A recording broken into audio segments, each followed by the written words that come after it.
This is the Alternative Investing Advantage podcast from Advanta IRA, where we show you how to explore investments beyond Wall Street and open your eyes to new options for your portfolio. It's time to take control and give yourself the freedom to choose where you invest your money.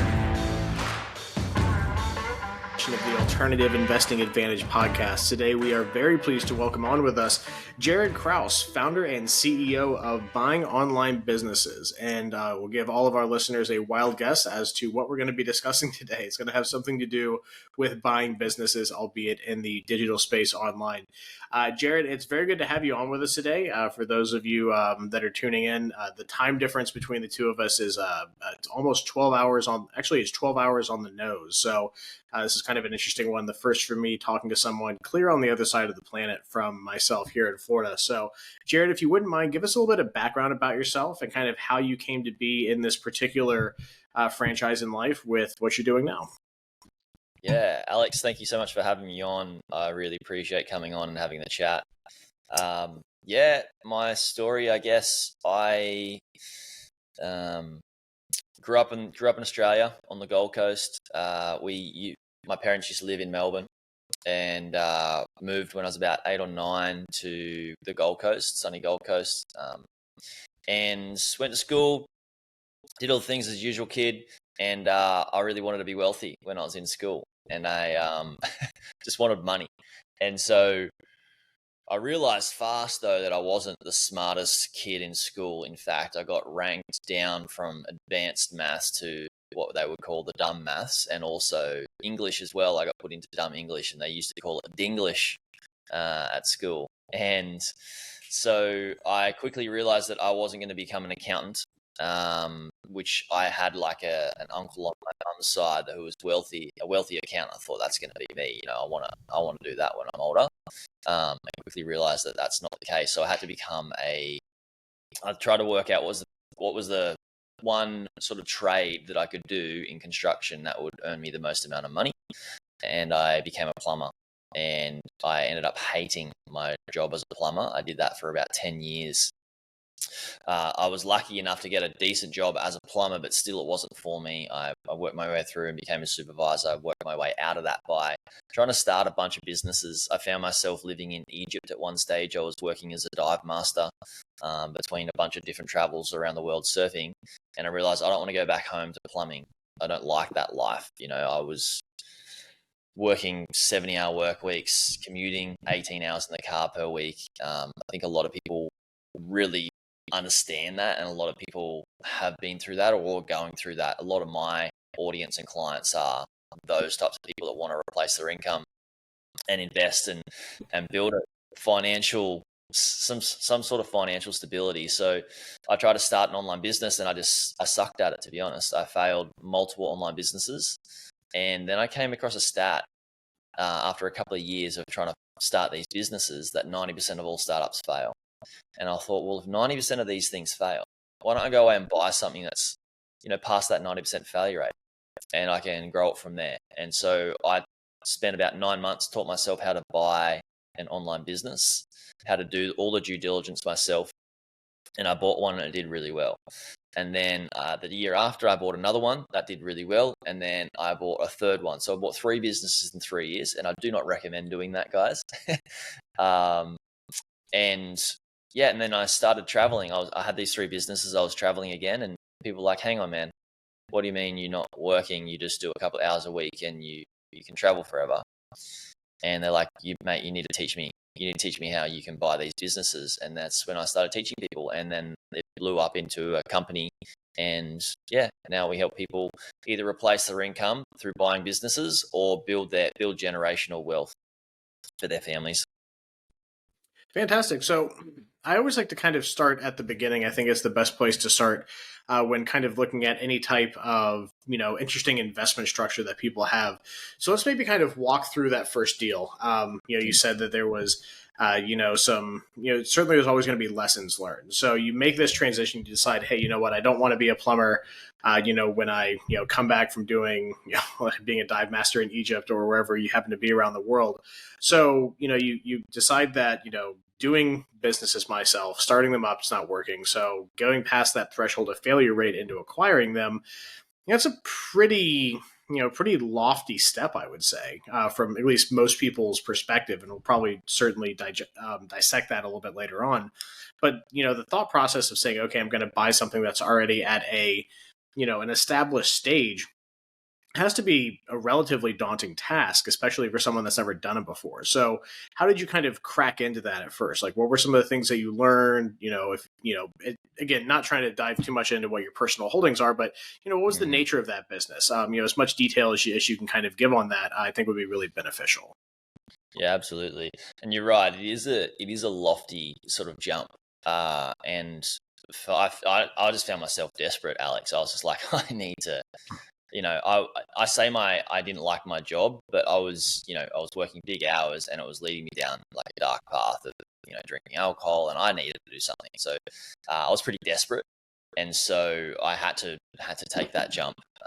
And I feel a lot of people have done this as well. Like when you've started an online business or started a business and you've done it and you've tried to make it work, it's so damn hard. And when you could buy something that's established, that jump doesn't seem as big when you're in it.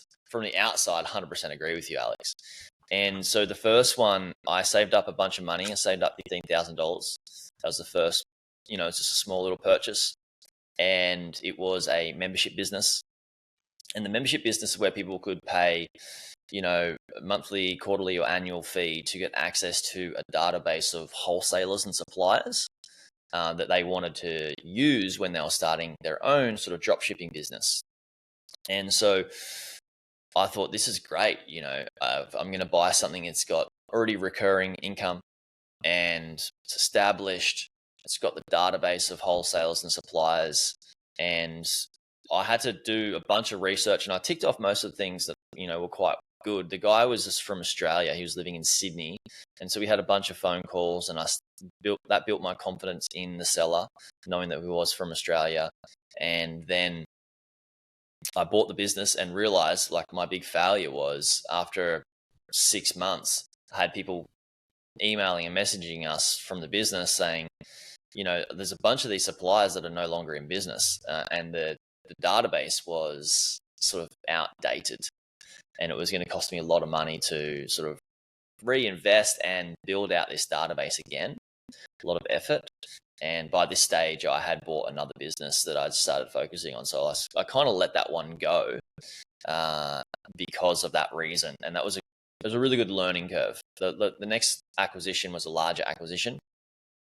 And I was very lucky to achieve like in 7 months, 100% return on my investment back.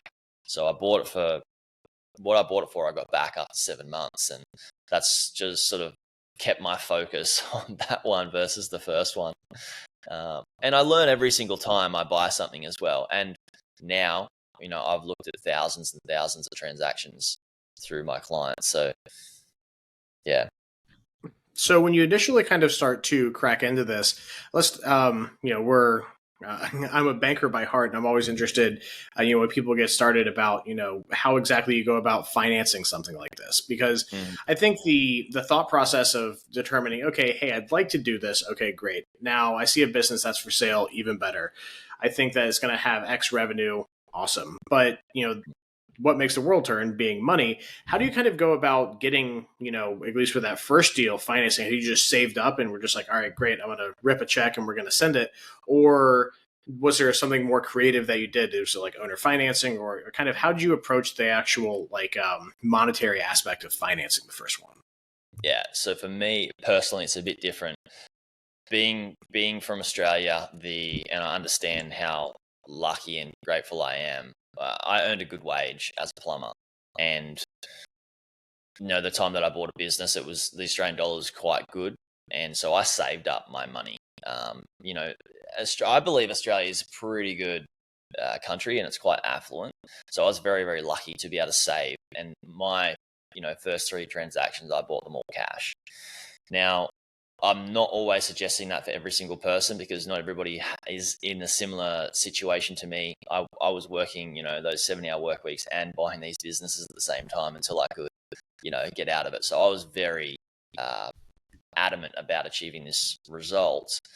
Now, some people, I was younger, no kids, single guy. I could do what I wanted when I wanted. It was pretty easy, People listening have a different life situation. They might have a couple of kids and a family, wife, and all that sort of stuff, or a husband.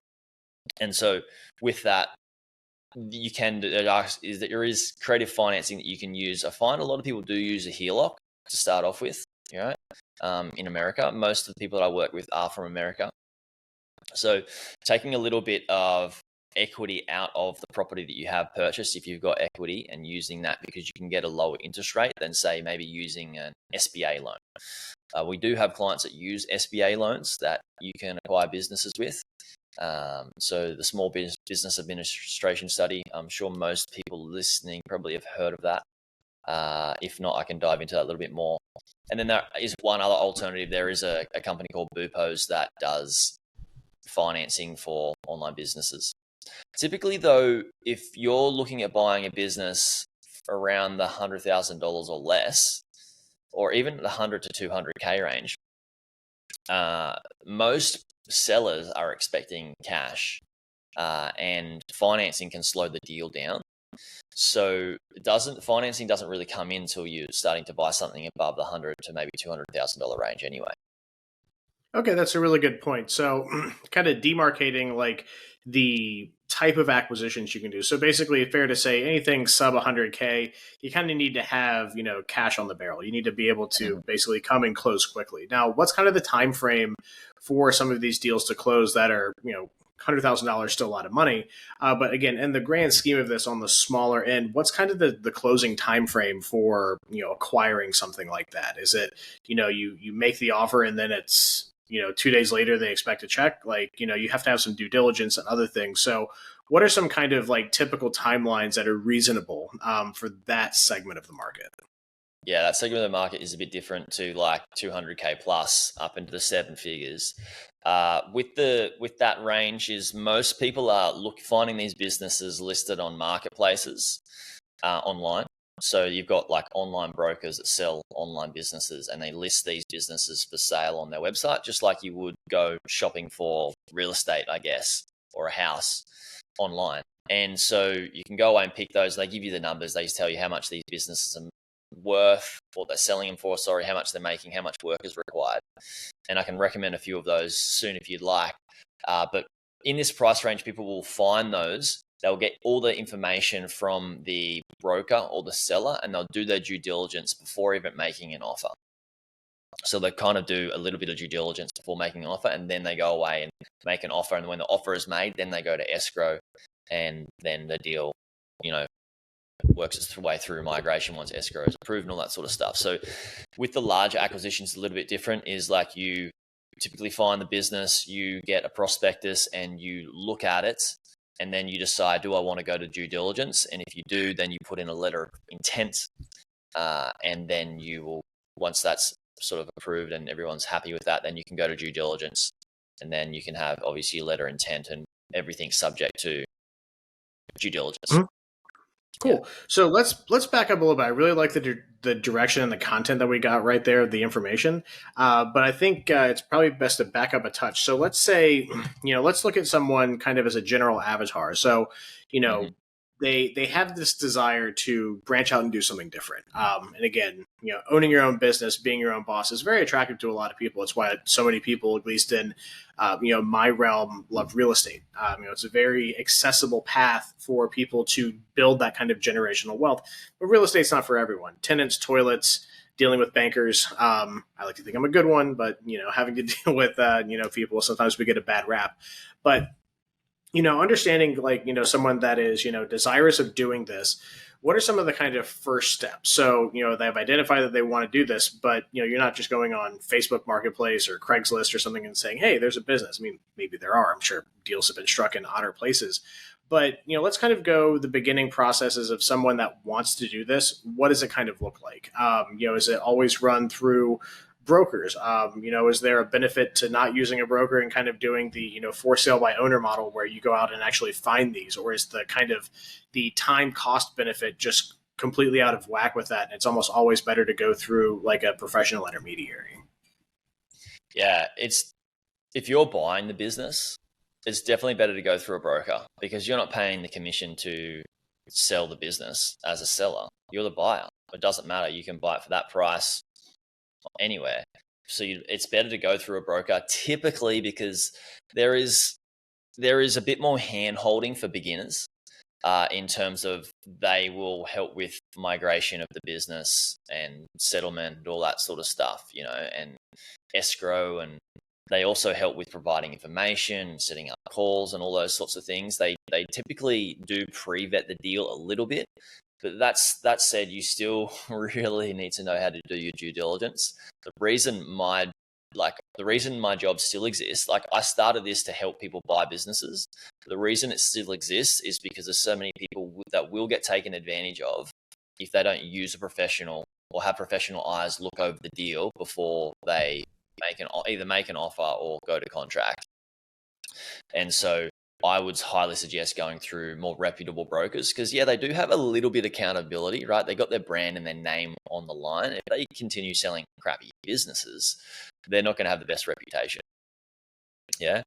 No, sometimes absolutely. these brokers will hide the fact that, or they won't make it public that, why would they? I mean, that sometimes a deal didn't work out as well for the purchaser. I've had people come to me and say, "Hey, Jaryd, I bought a mid six-figure business from this particular broker. It can't be named." And they came on my podcast, and we can't name the broker. They came on the podcast to share their experience and how they got not taken advantage of, but obviously he's got to take responsibility as well that he didn't have me or anybody else look over the deal prior to purchasing, but he just wanted to come on and share his experience. And that happened through a pretty reputable broker. And I know this happens through a lot of different brokers. So yes, buy through a broker, but at the same stage, because it is easier, it does make the task easier. And you're typically buying through brokers, you're buying better and more established assets, businesses.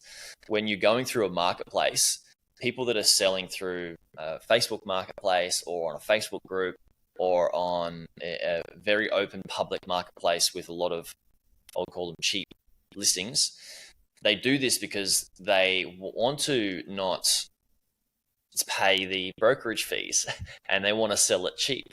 And typically these types of business owners, my head is in terms of the mindset is like, where else are they cutting corners and not, trying to save expenses when they could just have a premium business, a premium brand. So that's the way I think about it anyway.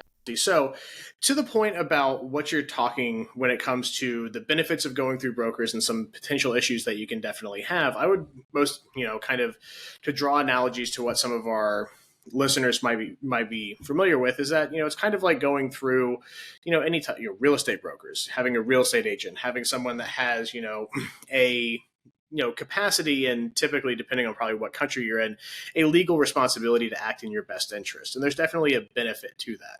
So while, yes, you might be paying a premium for some type of service like that, you're not getting nothing for your dollar.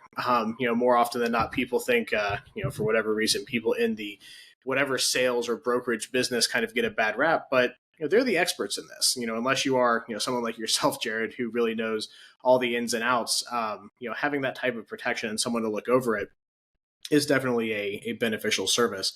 So now, someone says, okay, great. You know what? I think buying an established business is going to give me that path to creating whatever type of life that I want, whether that's financial freedom, just wanting to be their own boss, whatever it happens to be. They've decided that, buying a business is kind of what they'd like to do. Now, just like with anything, especially for real estate, you have things like inspections. You have all the different things that people are kind of used to, a home inspection report, termite inspections, foundation inspections if there's issues with that. What kind of things are provided when it comes to sitting down and saying, okay, I'm going to do my due diligence? Because that's so much of this is not just having the money and finding a business. It's making sure that the business is something that's worth buying at the end of the day. If you're going to shell out 100, 200, $1 million for something, making sure that it is, worth your time and effort is important. So I think the next logical step is kind of, let's dive into what does due diligence look like on a business?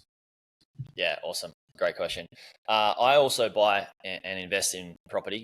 We call it property in Australia. So real estate for you guys. And when you're buying a commercial real estate, say building like retail or something like that, you are doing your due diligence a lot on the tenant, which is on the business. So it's very similar to because you want to make sure that lease agreement or tenant agreement is very solid and very good. So it's very similar to buying online businesses. What you're looking at is you're looking at things like the profit and loss statement. Very, very important. And you're looking at yourself on the 100K deals, and I advise and help on that deals under that mid 6-figure range. Above that, you're getting a CPA to look at the finances and verify all of that. You're also then looking at the marketing. What are they doing in terms of marketing? How much does it cost? What's their return? Then you're looking at the SEO, the traffic, the trends of the traffic. Is the traffic going up? Is it going down? Is it going sideways? Why? Based on what inputs you have put into the business over X amount of time frame. Then you're also looking at competitive due diligence, looking at what else is out there in the landscape. What are they doing really well? What are they not doing so well? Where is that position in the business that I'm looking at purchasing? And then you also do your due diligence on the owner, check, make sure they're a real person and all that sort of stuff. And yeah, SEO, search engine optimization. If they are using SEO, what type of work has been done to build out their search engine optimization, what work has not been done based on the competitors, and where does that position that business in the landscape. Now each business is a bit different because there's 3 main business models. The first one is what I would categorize as like SaaS or membership, software as a service or membership business. The second one is e-commerce businesses. And there's a few different types of e-commerce businesses. They could be e-commerce businesses that are, Amazon businesses. So fulfillment by Amazon, FBA, we call them. It could be a drop shipping e-commerce business. It could be a self-product distribution business. And then you could have media businesses, which is a third category. A media business is like a blog. Could be a travel blog, could be a food blog, could be a blog about any particular niche, like surfing, kayaking, fishing, whatever it is. Or it could be a media business that is just like a YouTube channel or Instagram account or a Facebook account. And how these make money is typically through sponsored posts, ad revenue, affiliation, commissions, and stuff like that.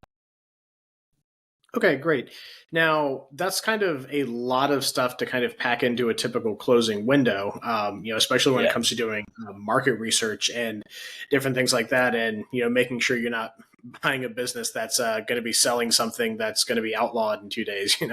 Buying a lead paint distributor in the 70s might have been a bad call.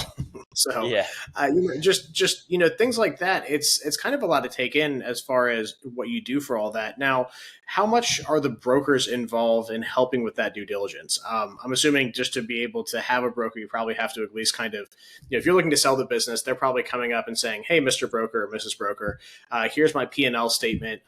Here's my net income for the previous 3 or 4 years. Here's location, nature of business, employees." Kind of probably some general stuff. But again, it's not just saying, "Hey, we sold a bunch of stuff." To the lead paint analogy, they could have, if they sold it the previous year, they could sold millions of gallons, but they can't sell any the following year. So how do you kind of take all of that in and know what else to ask? What are some good things for people, maybe not using an advisor like you? What are some just good things to also make sure that is included when you get that kind of due diligence packet, if you will? Yeah, it's a good question. So the brokers are pretty involved. What they do is they typically present a prospectus and give a bunch of information to the purchasers, and then they manage the purchasers based on who they form a better relationship with. What you get is basically what they want to give you. And luckily enough, I've been in the industry quite a while now, and I give out a due diligence framework that a lot of people go away and use. You can get it for free if people want it. Just go to my site, whatnot. And you can, through that framework, there's a bunch of questions that you can ask to the broker or the seller to get the specific information that you need to have everything you need to identify if the business is a good investment or not.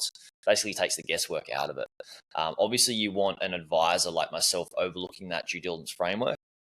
And this due diligence framework, it's been formulated over many years. Many businesses have been bought through this. It's helped many people save millions of dollars and make millions of dollars. And through this framework, it's also formulated basic guidelines on what the brokers and the sellers and the information that the sellers give you now, because so many of our audience and clients use this to extract information. And because it's been done so many times, now it's held the brokers and sellers in our industry accountable to providing that information before it even being asked now. So get my framework if you haven't got it or you want to go down this path, not to just self-promote that, but some questions in there are like, basically what we talked about before is like the marketing, the traffic, the SEO, competitive due diligence on the owner, and financial due diligence. Sounds good. So around those, yeah. Yeah, absolutely. So kind of, that's definitely a good place to start. So now, are mainly the businesses that you focus on, at least with advising your clients, people understand businesses come in all shapes and sizes, whether it's, drop shipping on Amazon or, the gas station down the corner from my house. What is kind of your focus and specialty? And are these businesses that you're typically looking at ones that are kind of owner operated, or do they have rank and file employees? Tell us a little bit about kind of what your focus is and what you help advise your clients on, or is it kind of across the board and varying different industries and types? Yeah, it's not so much. I'm not industry specific, and I'm not business model specific either. Typically, we're helping people buy, most people come to me and want to buy a media business and a content business, right? Or they want to buy an e-commerce business, a SaaS, a membership business, and they realize that they're at a certain stage in their investment cycle or career, based on how much money they have and how much experience they have in terms of buying a business, typically nothing, or owning an online business. And then we start them off in a linear fashion. Typically, we start them off with the media business because it's slower paced, easier to run. And then we move them into whichever category they want. It's either a SaaS or membership business or a, e-commerce business. E-commerce business I typically don't advise people to go down the e-commerce business route unless they have experience in e-commerce and marketing, because most of these businesses are owner operated that most people are starting, right? They want to buy something based on the amount of investment capital that they have. They're going to be buying something based on an owner occupier sort of business. Sometimes we're buying businesses that might have 5 employees, but typically nothing above, into the 8-figure range of type of assets that I'm helping people purchase at the moment. Gotcha.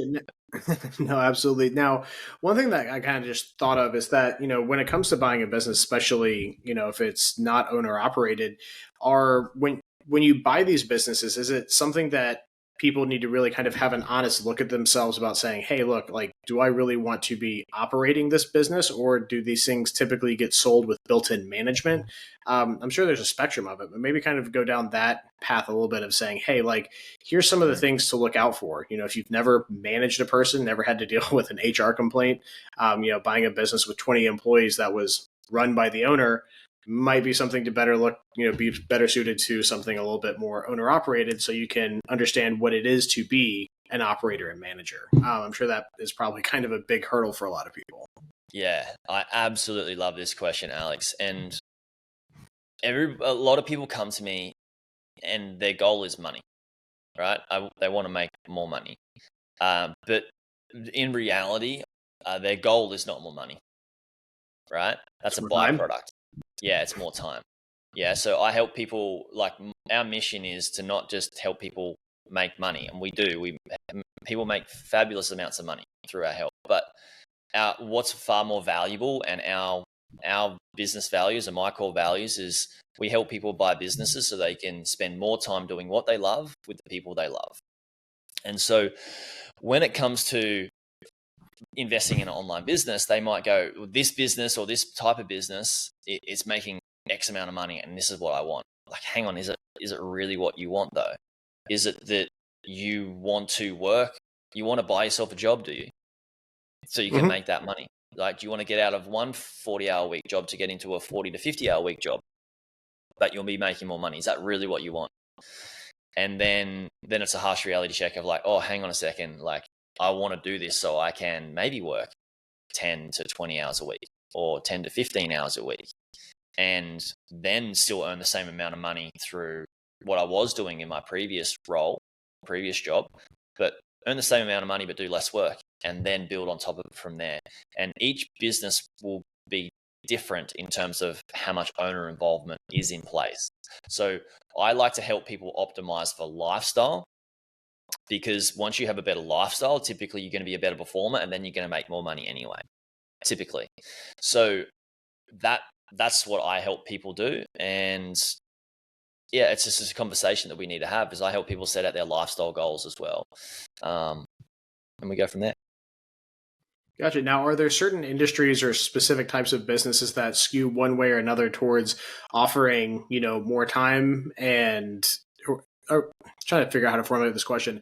Is there a direct correlation of like time involvement with a particular business and the amount of money that's generated? And are there some industry specific ones that tend to skew better in the time and money allotment? Are there some that are just going to be, buying another job, like inherently typically in those types of industries? And again, kind of to that context of this part of the industry. Yeah, it's a great question. That answer depends on the size of the asset that you're purchasing. Typically, people buying under the $1 million range, it's better for them if they want more time independence and less work in the business. It's better for them to buy a media business, like a blog or a content site or something like that, because it can be less owner involvement, and then you can hire people to come in and take over your roles. As you start to get into the larger sort of asset class, it really depends on how much owner involvement is already in the business, or how much team they've hired and using to run the business. Now, you asked a question before that I didn't get to answer, is that, is it better for people to spend more time working on the business at the start to learn how to run the business? Or is it better that they just buy the business and then they manage it? Well, a lot of people believe it's better to know how to do the work and then move into a management role. And I understand that logical thinking. However, I don't believe that is absolutely necessary. I like to learn tasks and things that are evergreen. And if I am to learn how to write a blog or how to run Facebook ads myself, I know that might change based on how SEO optimized the blog should be, and how running ads on Facebook or Google will change in 2 years' time. Maybe 1 year's time, right? So I might be learning a task to run this business, but it might not be evergreen, versus if I bought a business that already has, Facebook ads manager in place, or bought a business that already has, writers and content creators for the business. Typically, it's not going to be, I'm going to be learning a more valuable task in terms of how to manage an ad manager and how to manage a writing team, versus me doing it myself. So, I don't think it's absolutely necessary for people to get in at the base level and then do all the work and progress through the ranks. I don't believe I think that can be a limiting belief.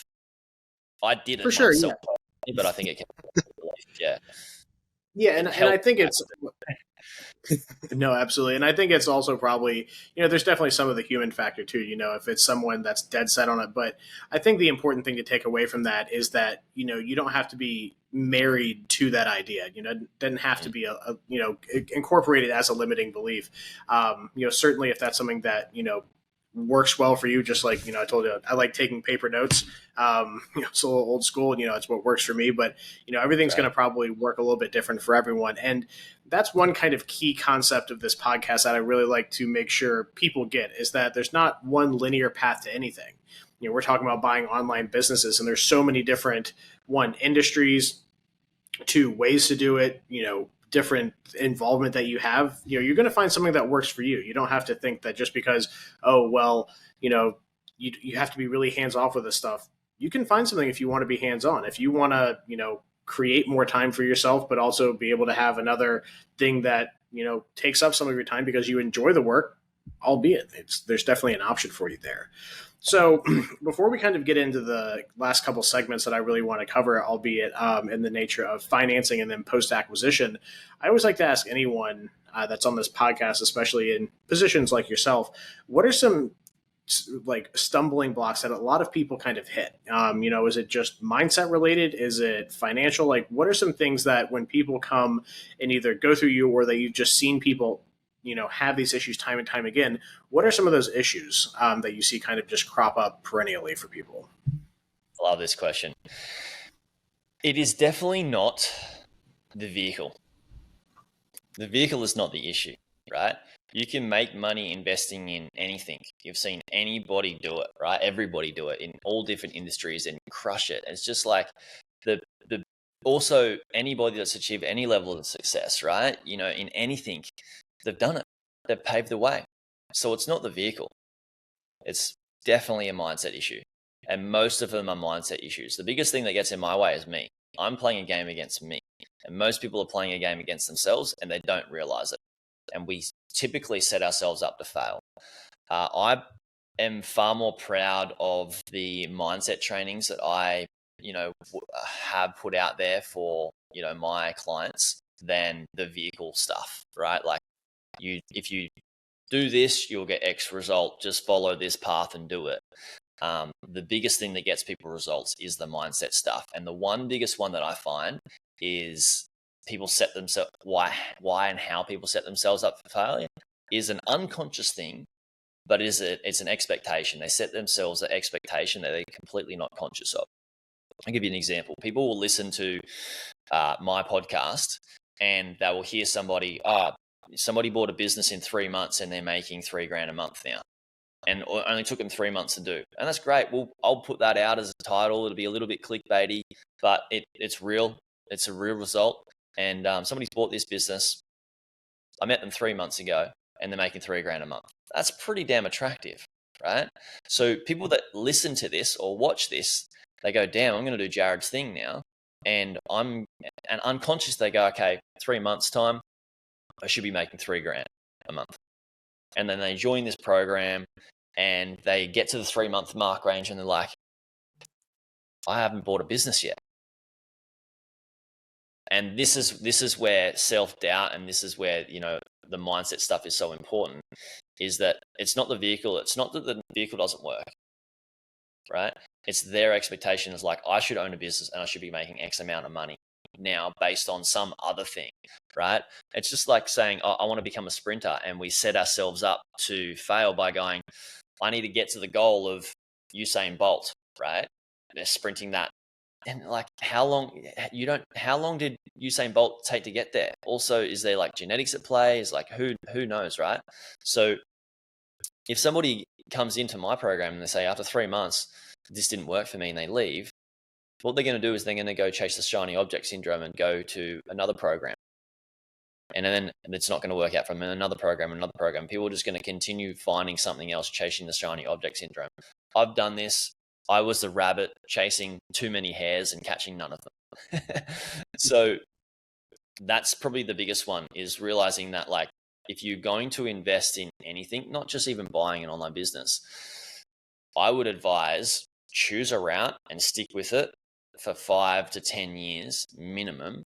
And what you're going to get is you're going to get this compounding effect that allows you to achieve far better results than you unconsciously and initially unconsciously expected from yourself. I'll give you an example. Warren Buffett, I don't know, he's worth billions and millions of dollars, right? But 90% of his wealth was only attained in the last few years. And he's been doing this for 40 decades, right? So one of the best investors in the world, let's follow him. Let's do what he does. And he hasn't said he didn't probably get into this game thinking, oh, I want to become, one of the richest men in the world. He just was obsessed and a geek. So I think mindset is the biggest thing that gets in the way. And that's just one little mindset thing of like, an expectation. There's other things like self-doubt. And yeah, there's a lot of A there. Yeah, it's fun that you pick on Warren Buffett because he's, kind of basically in the same, market that you are, albeit on a significantly bigger level. But that's what Berkshire Hathaway did, is buy and acquire businesses. I mean, think Geico Insurance. It's Warren Buffett, and he bought that back in the 50s. I'm a big fan of Warren Buffett for some things, again, with everyone, I disagree a little bit on his investment philosophy to a point. I think it's a little boring, but I mean, boring's made him a billionaire many times over. So, hey, who am I to judge? Yeah, But on I the think Warren Buffett is like, you're right. It is boring, and my business is, buying. If you do it for so long, like buying real estate, right? If I'm just buying a residential property after residential property, it's like it gets boring. But does it work? Yeah, it makes good money. But just keep doing it because it's working, right? And this is where the shiny object syndrome comes in my opinion. Is like, oh, this is boring. I need to do something more exciting. Let's just take it all and go into crypto. Let's get a bit of a rush, and then, oh no, what have I done? Right? Maybe it was amazing, and you got this awesome rush, and then you sold out, and then you're looking for the next high, and it's yeah. I think sticking with boring. My investment philosophy is highly based off Warren Buffett's. Yeah, I mean, there's worse people to kind of track, through the ages of being, stalwarts of investors and and integrity investing. There's very few titans of industry that can you can look back on, with the historical lens and say, they really haven't done anything too terribly scrupulous. Anyone, if you examine far enough, I'm sure someone's probably angry out there. But on the general whole, he's a pretty good guy to kind of model a philosophy off of. Now, to the point of financing, because the next part of this whole thing is money. We touched on it a little bit in the beginning. But you said there's definitely some different routes and avenues towards financing, and the sub $100,000 ones again typically close pretty fast. You kind of need to have cash on hand to acquire something in the sub 100K range. But once you start getting above that, financing and other types of options start to come into play. So let's kind of explore that a little bit. If you're looking in the businesses a little bit farther up, we've covered due diligence. It's kind of easy to supplant that into the context of, say, I have cash, I've done the due diligence, it works, let's go. So when it comes to doing the slightly bigger deals that need to have financing or that financing is an option for, because just because you have 300 grand in the bank to buy a business, why not finance it? Put 30% down or 33%, put 100 grand down and then be able to buy 3 businesses at 300 grand with that same 300. So, let's explore a little bit about the financing route to this. You mentioned things like HELOCs and SBA loans. For people in the United States, there's interesting things with retirement plans called ROBS plans, which for whatever reason, at my company, I'm the one that knows the most about. So I get those questions a lot. But yeah, so let's explore some of the context of, acquiring financing for some slightly larger businesses. Yeah. So like you said, we talked about sub 100K, mostly cash. For SBA, typically you're not going to be able to buy a business for less than 350K range. So SBA starts to come in from 350K and above. And typically you're going to want about a 20% deposit for SBA. Same if you're going to use alternative financing like a company called Bupos to acquire a business, you're typically going to need 20%. Now, to get financing, you do need to be eligible, and they're going to need to do due diligence on you as a person and what entrepreneurial or business experience you have or don't have, or your resume as well, or CV or whatever you want to call it. So yeah, I don't know what other questions you want to ask about financing in terms of that. Yeah, no, absolutely. So to explore that a little bit deeper, so what kind of additional time buffers are added in for needing to acquire financing? So if you wanted to go the SBA route, and just for people, the quick math is that you basically need to have at least 70 grand is roughly the bottom down payment that you would need for something in the context of what you're talking about, and it's scaling up from there. So call it you need at least 100 grand in disposable funds. That's not your last bottom dollar in order to be able to get into the SBA kind of bracket, if you will. Now, for everyone that's listening that's familiar with real estate, cash is always going to be quicker. Financing just takes longer. So what other kind of things are they just looking at with the SBA side of things? Are they looking at just you and your business acumen in the industry that you're going into, or are they examining the acquired business at all as well?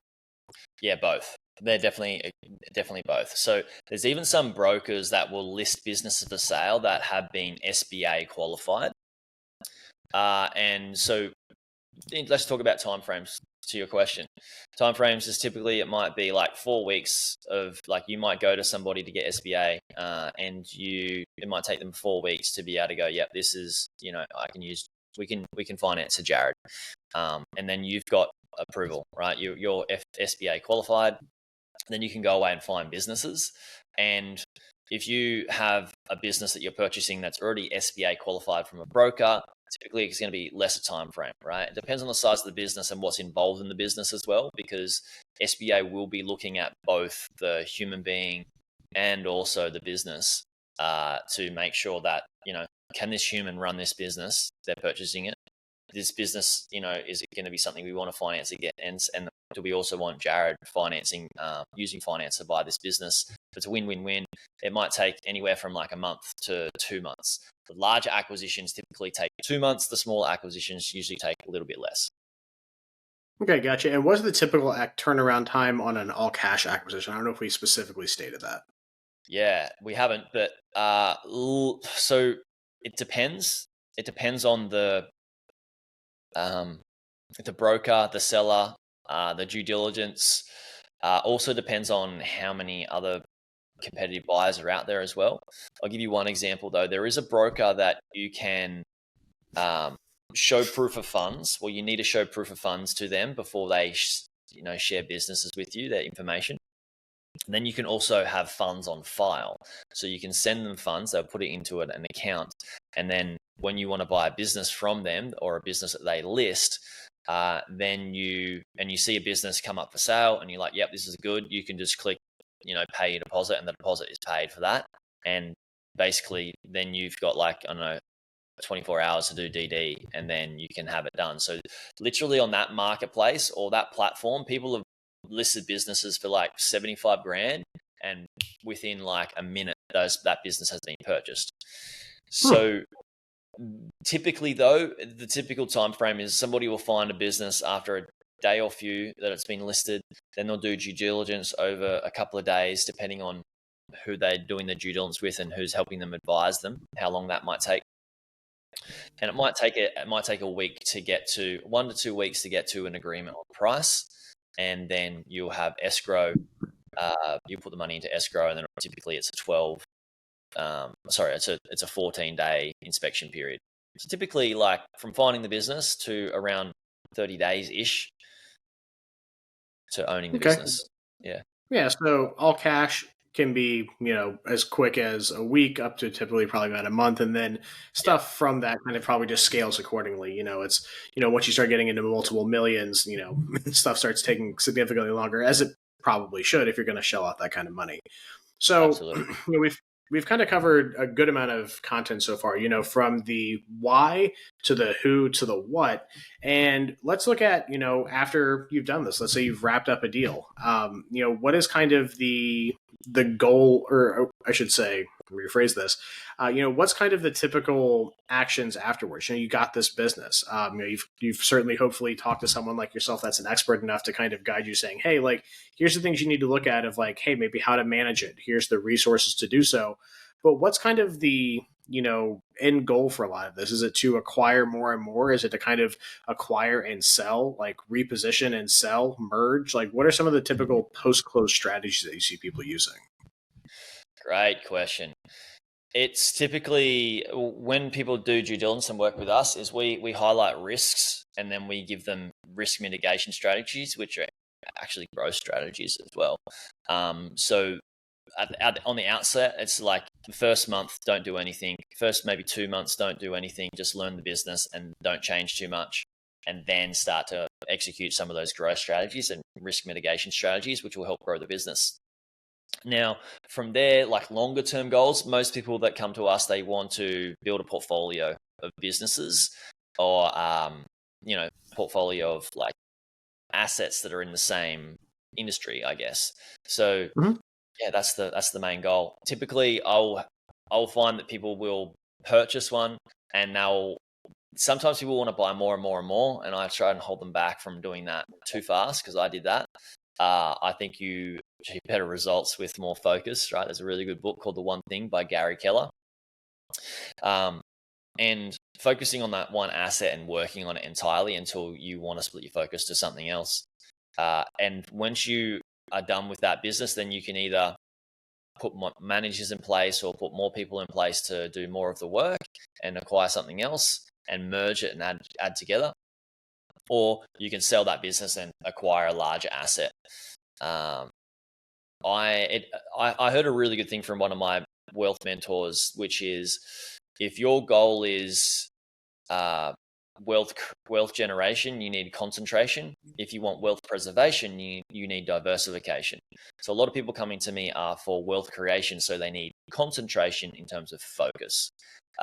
If you get to the point that you get to like, cool, I'm making whatever your goal is, maybe you're making 500K net a year or whatever.